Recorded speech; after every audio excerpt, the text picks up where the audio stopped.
بسم اللہ الرحمن الرحیم۔ میرے محترم بھائیوں اور دوستوں، حضرت جابر رضی اللہ عنہ سے روایت ہے کہ میں نے نبی کریم علیہ السلام کو یہ فرماتے ہوئے سنا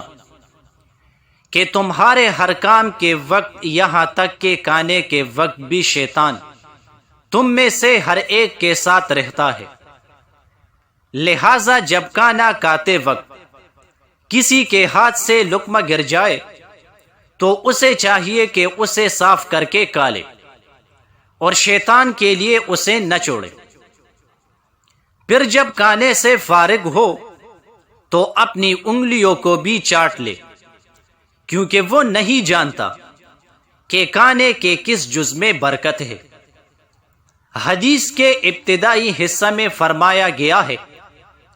کہ اگر کھاتے وقت کسی کے ہاتھ سے لقمہ گر جائے تو اس کو متکبر لوگوں کی طرح نہ چھوڑ دے، بلکہ ضرورت مند اور قدردانوں کی طرح اٹھا لے، اور اگر نیچے گر جانے کی وجہ سے اس پر کچھ لگ گیا ہو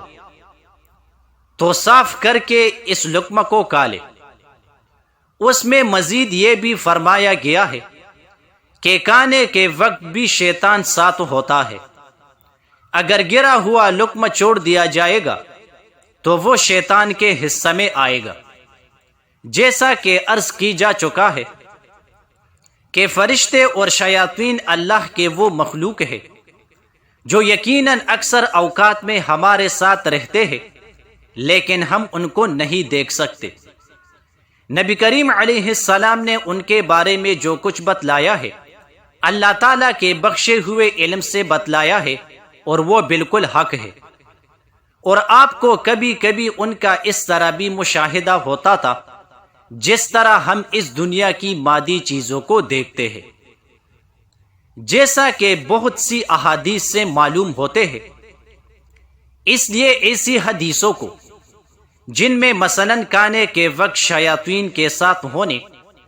اور کھانے پر اللہ کا نام نہ لیا جائے تو اس میں شیاطین کے شریک ہو جانے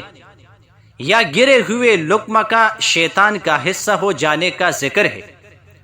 تو ان حدیثوں کے مجاز پر محمول کرنے کی بالکل ضرورت نہیں۔ حضرت شاہ ولی اللہ محدث دہلوی رحمہ اللہ نے اس حدیث کی شرح کرتے ہوئے حجت البالغہ میں یہ واقعہ بیان کیا ہے کہ ایک دن ہمارے دوست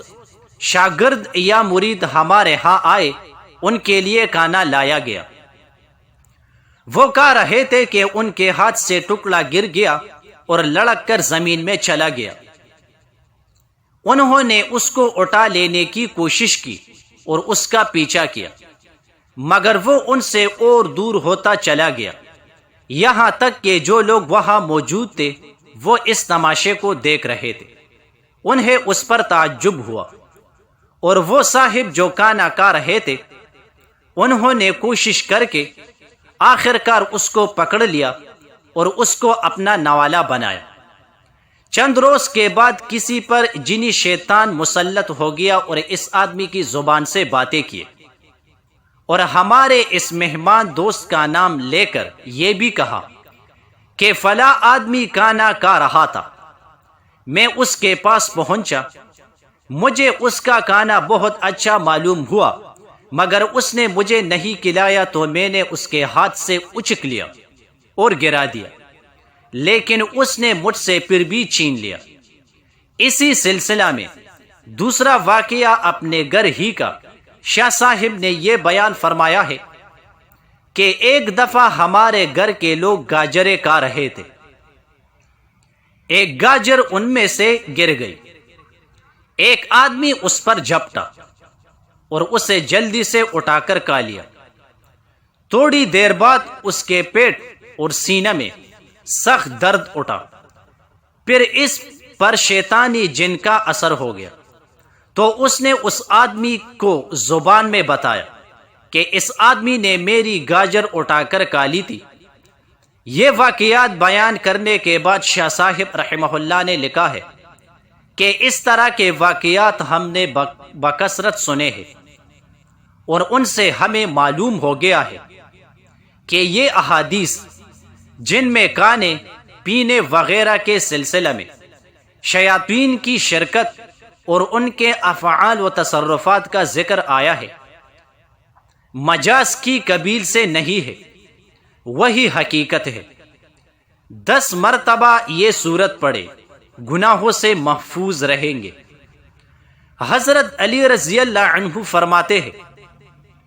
کہ جو صبح کی نماز کے بعد 10 مرتبہ قل هو اللہ احد یعنی سورہ اخلاص پڑھے گا، وہ سارا دن گناہوں سے محفوظ رہے گا، چاہے شیطان کتنا ہی زور لگائے۔ نبی کریم علیہ السلام نے فرمایا، صبح و شام 3 مرتبہ سورہ اخلاص اور معوذ 3، سورہ فلق اور سورہ والناس پڑھا کرو، ان کا پڑھنا ہر چیز سے کفایت کرے گا۔ جزاک اللہ۔